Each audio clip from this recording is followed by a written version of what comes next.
people, when I knock on doors, and people will look at me like, "Hi, oh, okay," and you feel that perception that, "Oh, you are the candidate.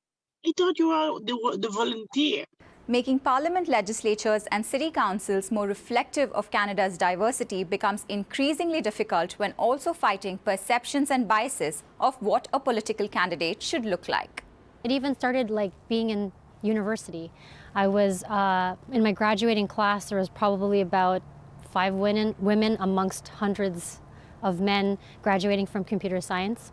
So, just even knowing that, you're a select handful, that rarity, I knew and understood that those challenges would naturally be there. If those appalling conditions don't change, that prison... 4 women ran in the 1921 federal elections, but only Agnes Campbell MacPhail was elected, becoming the first woman to sit in the House of Commons. That was 100 years ago.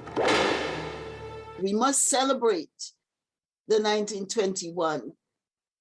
I know what it felt getting in as the first Black woman. I wonder what it felt for her getting on as the first woman. In 1993, Jean Augustine made history as the first African-Canadian woman to be elected to Canada's House of Commons. And 9 years later, the first woman of color appointed to cabinet. I was talked into running. I was asked by the Conservatives, I was asked by the NDP, I was asked by the Liberal. The number of people from racialized groups who are elected to the House of Commons has been going up. A researcher from Carleton University says, in 2008, overall, there were only a little over 7% racialized candidates. In 2021, it was nearly 16%. So, that's more than doubled, which, of course, is a good thing. In Montreal, Alia Hassan became the first woman of Arab origin to sit on a city council.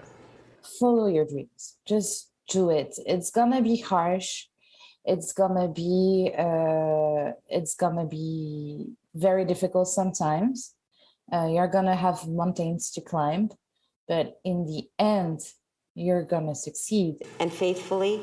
These are the young voices which Jean Augustine feels will turn the tide.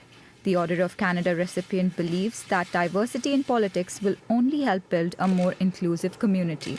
Recognize that we have to continue to emphasize the importance of gender, the importance of people of color, the importance of all of the voices of Indigenous peoples who must have that seat around the table also.